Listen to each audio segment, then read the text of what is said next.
All right, let's try that again.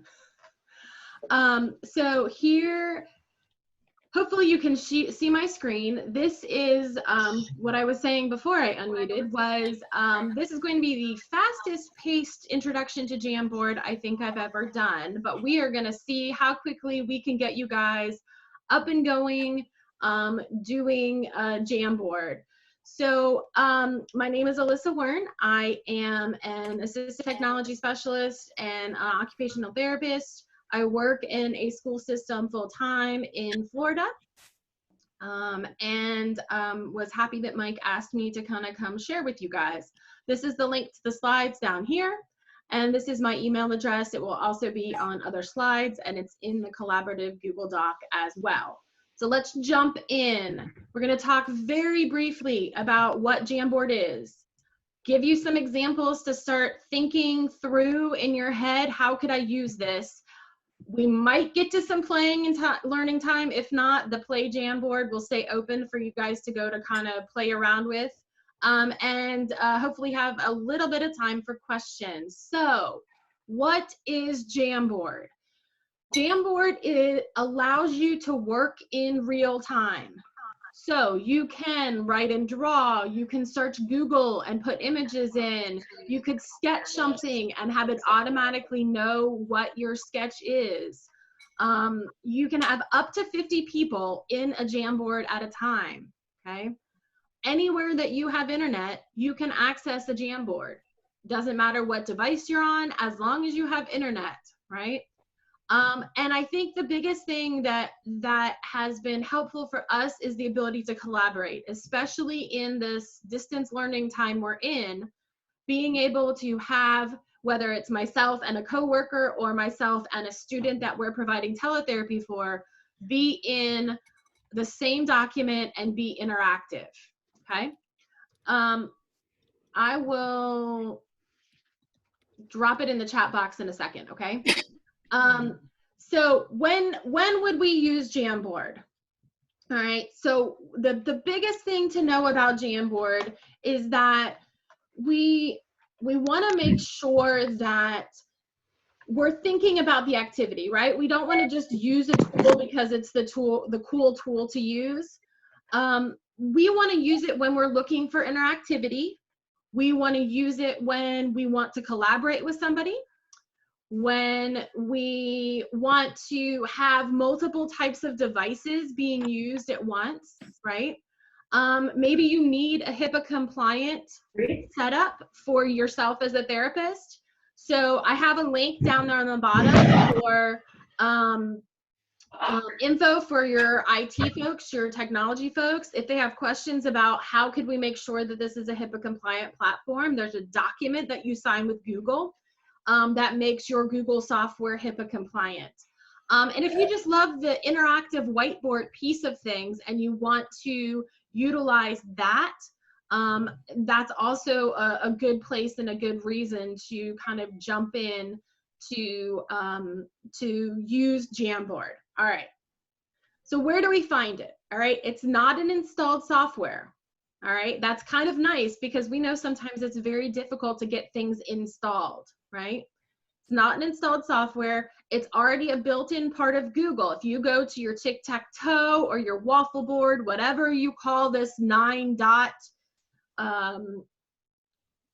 structure in Google, you might have to scroll up a little bit to find it because sometimes it hides on the second layer of things. But if you go to more or scroll up, you will see this yellowy orange icon called Jamboard, right? And that's what gives you the ability to launch the program. It works in that way. It works just like any other Google item, right? There is also an app for iOS devices or for an Android device. So what happens to the documents when you are using them? Just like in Google, everything's stored in the cloud, which is a really nice part of the setup because that gives you the ability to not have to worry about saving a document. It's just automatically saved in your Google Cloud, okay? You can go back, you can search. So if you remember what it's called, but you don't remember where it is, it lives in your Google kind of atmosphere. How do I start? What do I do, right? So if you're in Jamboard, there's a little plus sign, this little gray plus sign. On the mobile app, it's the same way. So the way that you start a document, and it's the exact same way you'd start a new Google Doc. That little plus sign gets there. And again, it's nice because it automatically saves to your account, okay? How do I access it? How do I share it with other people, right? It's just like any other Google thing. If you go to the 3 dots, or I had heard somebody called that a flat snowman the other day. Then you go to share, you can share it just like any other Google activity, right? You could share with your email. It can be an email in your area, your district, or a parent email that's not yours. You can share a link. You could copy the link, and that's how I'll share my jam with you in a little bit. You could share the whole thing as a PDF. So let's say you wanted to archive it, or you wanted to send it to their teacher so they could see the work they had done. You could share that whole thing as a PDF. You could also share just one frame or one piece of it as an image, all right? And I think that helps because it's a lot of different ways that you make the material available. And again, depends on who you're sending it to, why you might use one or the other, okay? On the web-based versions, you'll see that there are a lot of tools.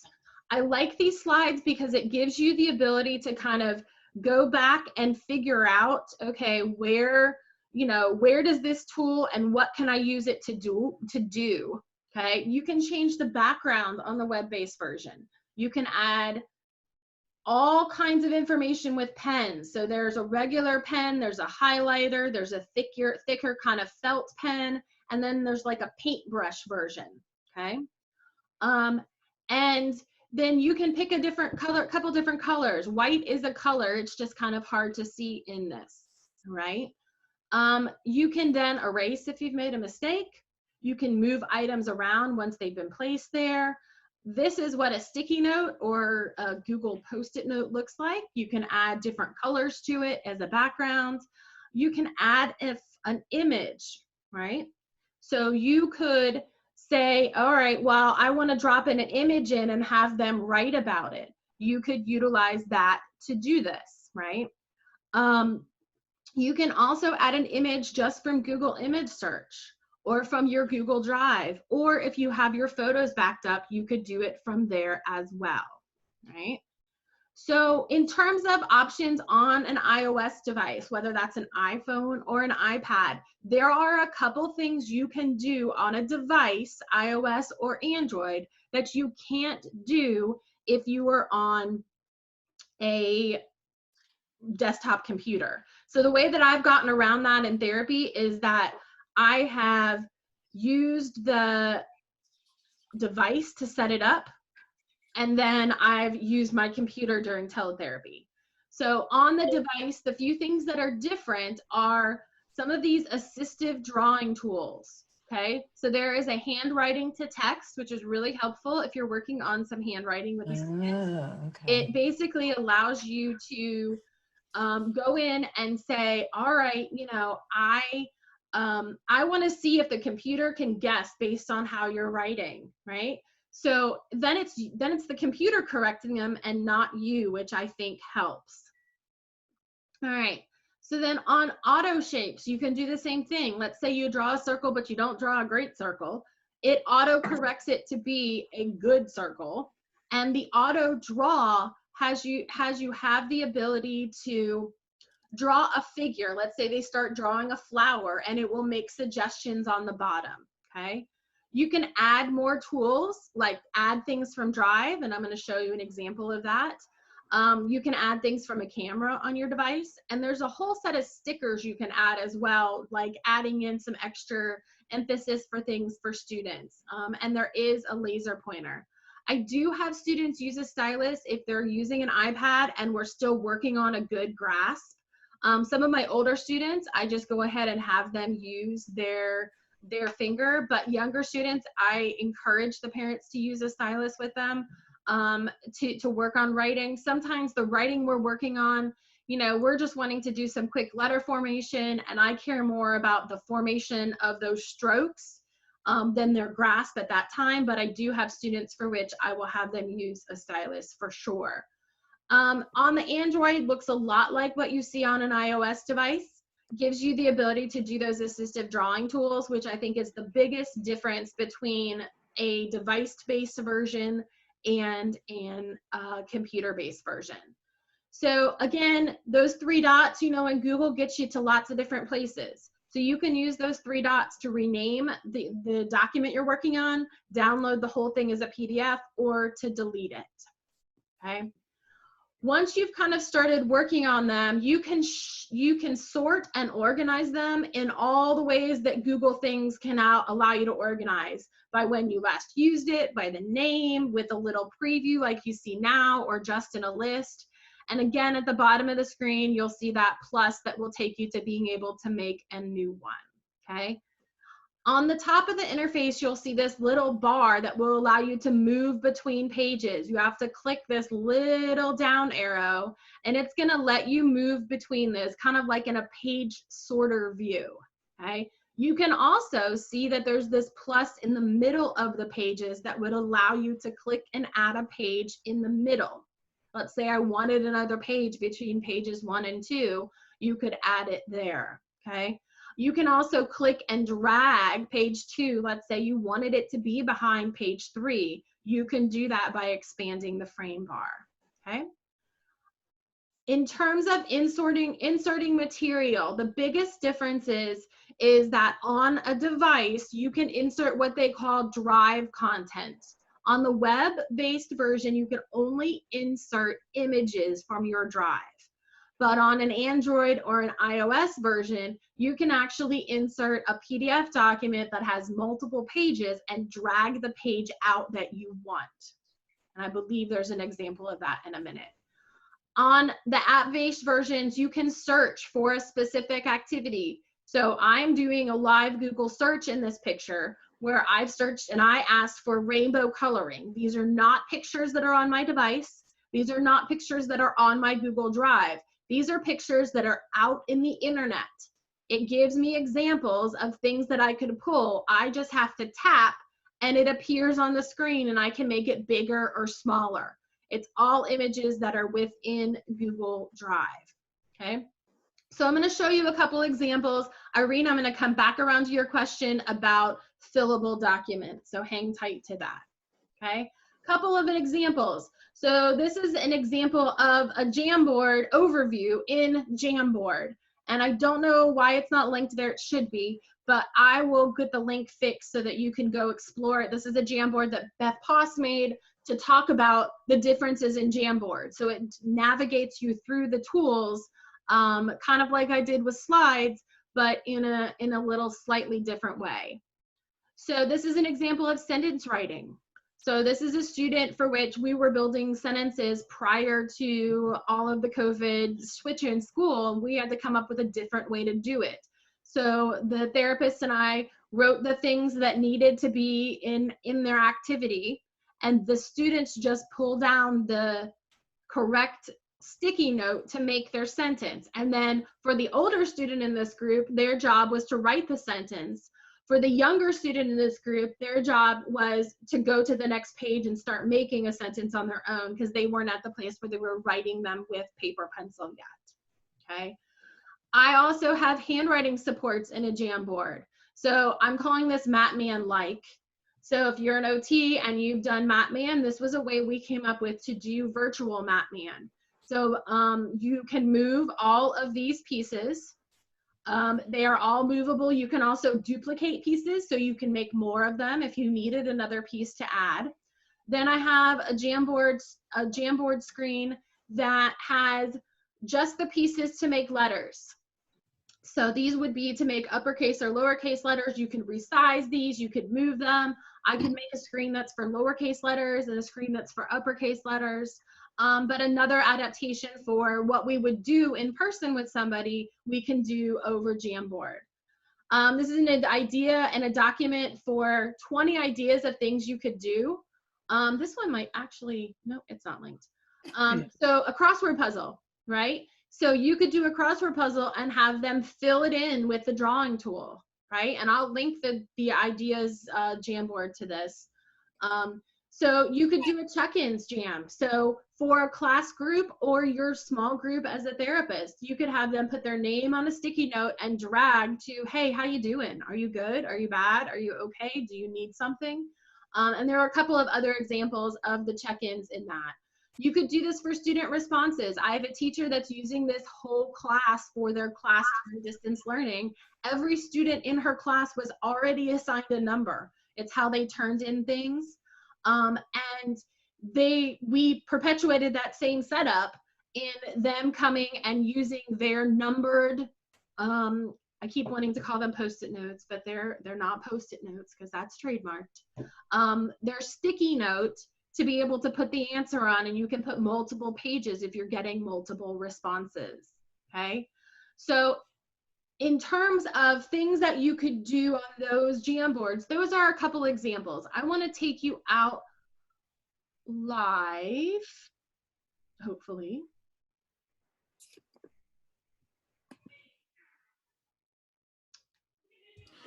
Here's Jamboard. So the interface looks just like, you know, all the other interfaces that you could use. I'm going to open up this Handwriting Supports one because I think it gives me the best little picture of all the little things you can do. And while I'm doing that, Sandy, I'll answer your question. So if something is in Google Slides or PowerPoint, it doesn't have all the interactivity of a Jamboard. I have some therapists that are using Google Slides to organize their therapy session, and they can link or embed and use a Jamboard within that. So maybe they present some reading material and then have the response or the activity be in Jamboard. So this, like I said, this is the setup for a Jamboard. This is some examples in terms of handwriting, though not, you know, the highest level examples. This is the MatMan I showed you. You can come and move his pieces. You can adjust them. I could come and make lowercase letters. I could make uppercase letters, which are, yeah, there's uppercase letters. And then let's say I wanted to move forward a couple pages. Here's my little page sorter view, right? And I can use my arrows to move forward. This document is an example of a PDF that I brought in on my iPad. So you see this little Google Drive picture over here. It almost looks like a preview of it. This is something that I used that I dropped on from my iPad, but then I'm able to go in, and you'll see if I click on it, I could move this document out and put it on, and this then becomes movable, turnable, editable. You know, you can make this bigger or smaller, and then as soon as you put it down, that student can get a pen and can annotate, I'll get the highlighter, can annotate on top of that document. So in real time, I could be in a document, they could be in a document, and I could see what they are writing. So again, this is a set of materials from Learning Without Tears, but that worksheet could be anything, right? It could be a high school worksheet that they have to answer and find things on a map. It could be anything. Does not have to be a handwriting activity, but you can pull in handwriting pages, right? This letter S came from a Google search, right? I didn't have this anywhere. I came to add image, and I came to Google image search, and I searched for a dotted line S, right? You know, there's lots of dotted, you know, pictures, and I think I put capital S when I did it before. You know, with everything in Google search, it's all about finding the right way to do that. So I didn't really want the A, but let's say I wanted the A. I just hit select, and it drops the A into my image, right? And then once I have it and I get a pen, once I switch tools, I can't move this A, right? I can only annotate on top of it, right? So let me take a second and go back to these questions. So I do have a couple students that are using it on Chromebook, Barb. They are using their mouse or their touchpad. And most of the activities I've designed for them are not handwriting based. They're move this thing based, move Post-it notes to the right order, those kinds of things, so that you don't have to have that fine control of a stylus. So the worksheet itself or the activity, unless you have this select tool, you can't move it. So when I have the highlighter tool, the only thing I can do is draw on top of it. I have to come and get the select tool to move it, all right? And so you don't necessarily have to have a touch screen. Everything I'm showing you here, I did with the mouse. And you can think about the activity you want to do, and if you know that student's going to be connecting to the Jamboard on a desktop computer with the mouse, you could design that activity in a different way. Cheryl, the annotations do not move with the letter. So when I move the letter, my annotations are there.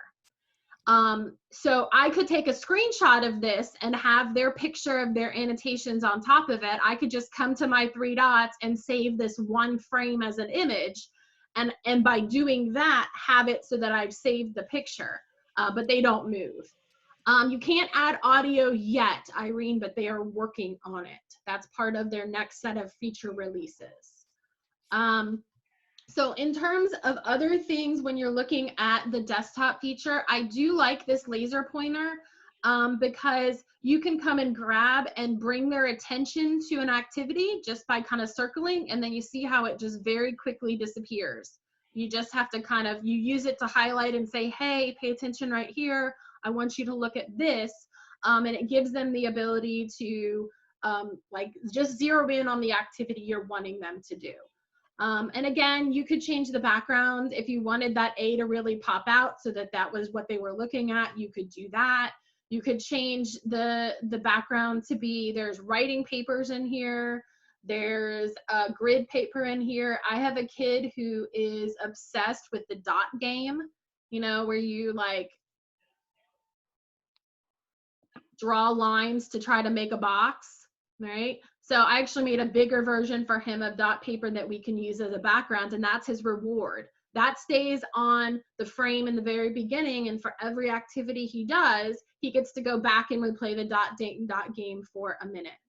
So in terms of typing live, the easiest and best way to do that is on a sticky note, okay?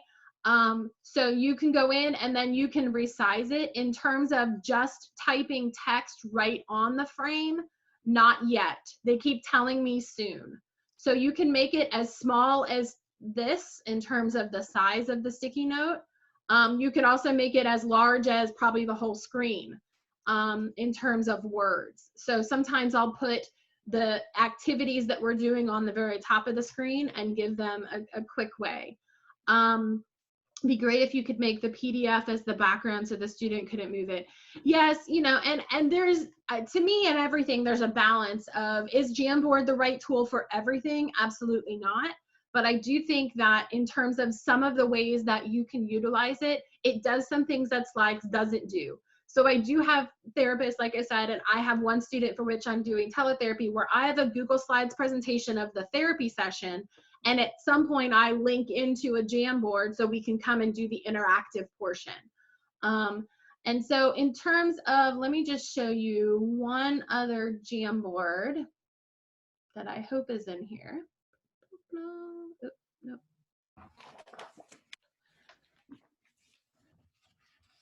So this Jamboard is the one that had all of the activities in terms of like those 20 ideas of things you could do in Jamboard. And I'm not going to go through all 20 of them, but some of them were very creative. So they used Jamboard to make the storyboard. And then as those students are collaborating, they go into Screencastify and are able to you know, record their video there, but they used it to collaboratively develop their storyboard. There are, let's see, let me get a good example of another fun game that they played. The people that developed this are definitely French speaking, you can tell. So here's an example of grammar error. So being able to break down parts of a sentence, you know, that maybe you write the sentence up here, and then this is obviously for French language because we don't have auxiliary verbs and all of those fun necessary things to break down. But, you know, if you're just breaking into subject verb, you could have 2 columns and just break it down that way. And I think it gives a lot of options for sorting. You know, I have therapists that are sorting, speech therapists that are having them sort by initial sound, so that they can go in and utilize things. Is that animation? Oh, you mean on that one slide where he's kind of jumping around? I believe that that is a GIF. Let me go back.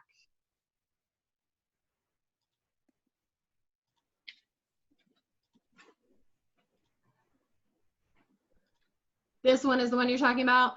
Yeah, it's a GIF, using GIF Maker, so you can drop a GIF in that will animate. So that's what's on that slide.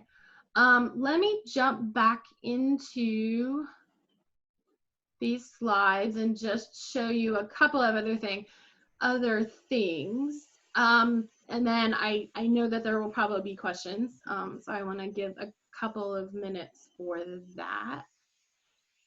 So if you are using your iPad during teletherapy, you can join that session, whether it's Meet or Zoom, from your device as well.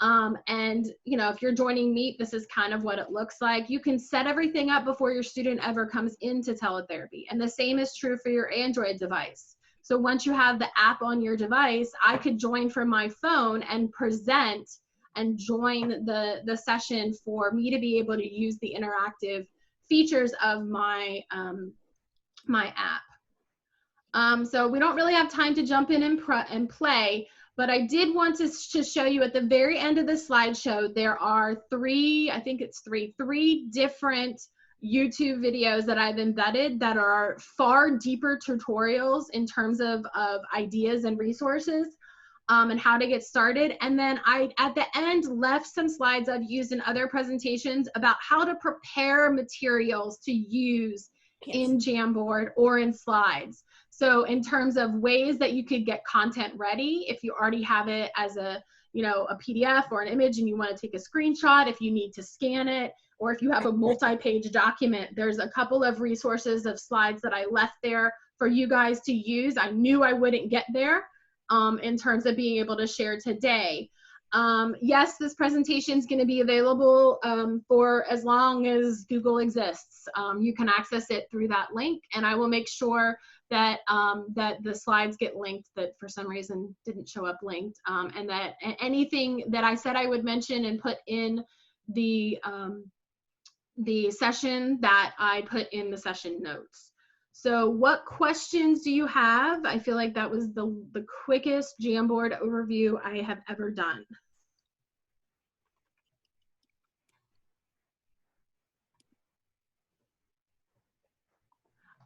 Yeah, I'll copy the, hold on. There you go. It's on this next slide.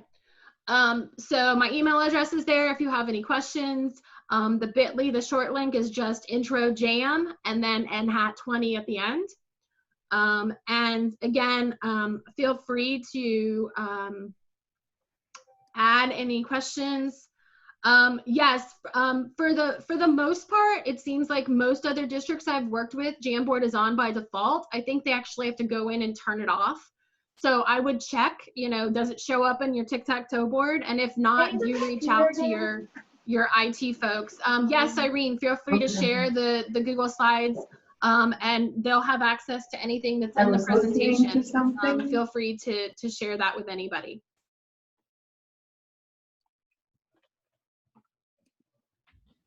Thanks, Lauren. I'm going to go ahead and stop sharing my screen and